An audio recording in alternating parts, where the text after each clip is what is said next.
हमें तो अपनों ने लूटा, गैरों में कहां दम था। निर्भया हत्याकांड में यह शायरी बिल्कुल ही फिट बैठी, जहां पर उसके जान लेने वाले कोई दूसरे नहीं बल्कि अपनी सगी मां।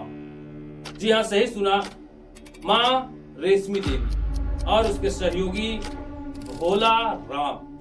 बताया जाता है या सूत्रों की माने तो पता चलता है कि भोला राम का रेशमी देवी के साथ अनैतिक संबंध थे। रेशमी देवी के पति लगभग महाराष्ट्र में हमेशा पैसे कमाने के लिए बाहर रहा करते थे। रेशमी देवी का एक बेटा है जिसका तबीयत थोड़ा खराब रहता था, दुबला पतला था, और उसी के इलाज के लिए वह शांति देवी, जो कि भक्तिन बताई जा रही है, उसके पास जाया करती थी, प्रायः जाया करती। इस बार अपने बेटे के सुनहरे भविष्य के लिए उसके स्वास्थ्य की कामना को लेकर के वह शांति देवी के पास गई। शांति देवी ने उसे बतलाया कि उसका तबीयत ठीक हो सकता है, उसका बेटा स्वस्थ हो सकता है, निरोग हो सकता है, लेकिन उसके लिए कुछ काम करना पड़ेगा, कुछ विशेष पूजा करनी पड़ेगी। इस पूजा को कैसे किया जाएगा यह पूरी जानकारी वह देती है। दिन मंगला जुलूस का। वह बच्ची जिसकी हत्या हुई उसे उसकी मां लेकर के शांति देवी के यहाँ जाती है। दिन में उसके साथ झाड़ फूक वगैरह किया जाता है और शाम के समय में उसे भेज दिया जाता है। शाम के समय वह बच्ची चली जाती है मंगला जुलूस में, और वहां से जैसे ही आती है तो उसकी मां उसे लेकर के उसी भक्ति शांति देवी के यहाँ जाती है। शांति देवी के यहाँ जाने के बाद उसे टीका लगाया जाता है, प्रसाद खिलाया जाता है, ठीक उसी तरह जैसे किसी बकरे को बलि से पहले पूजा किया जाता है। ये सारी घटनाएं हो रही थी। ये दोनों माँ बेटी निर्भया और उसकी माँ रेशमी दोनों मुख्य द्वार से जाते हैं, लेकिन वहीं गोपनीय द्वार, खिड़की कह लीजिए या बंदनुमा संकीर्ण रास्ता से भोला राम वहां पहुंचते हैं। वहां सारी गतिविधि करने के बाद उस बच्ची को ले जाया जाता है जहां पर आज उसका अंत होने वाला था। आज वह मौत के घाट उतरने वाली थी। आज एक झारखंड की बेटी मरने वाली। नवरात्र का समय चल रहा था। हम लोगों ने सुना है कि पुत्र कुपुत्र हो सकता है परंतु माता कुमाता नहीं हो सकती, लेकिन यहां पर माता कुमाता हो गई, निर्ममता के बहाव में बह गई।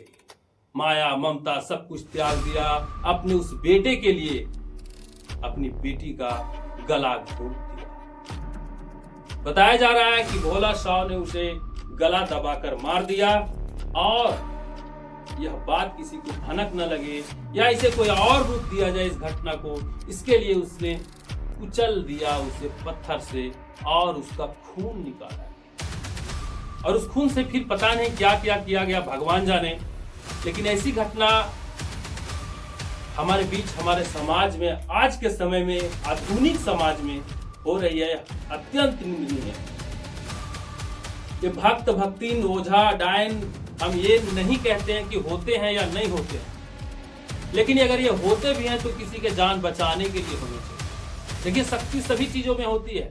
जैसे एक चुंबक में अपनी एक शक्ति है, वह लोहे को अपनी ओर आकर्षित करती है, लेकिन वही चुंबक को अगर ईंटे को अपनी ओर आकर्षित करने के लिए कहा जाए तो वह ईंटे को अपनी ओर आकर्षित नहीं कर सकती।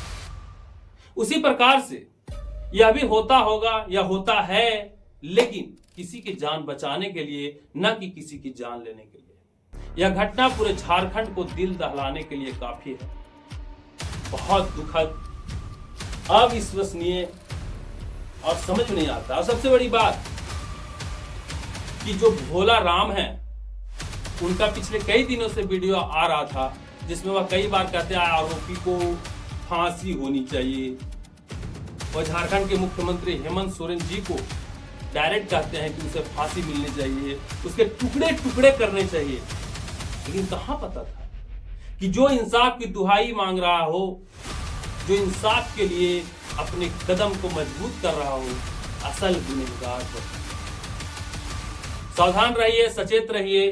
लेकिन इसमें सचेत भी क्या रहेंगे जब अपनी मां, अपने परिवार वाले अपने जान के दुश्मन बन जाए तो क्या कर सकते हैं। यह घटना से मुझे बहुत दुख हुआ है और जितने भी लोग हैं लगभग सभी को दुख हुआ है।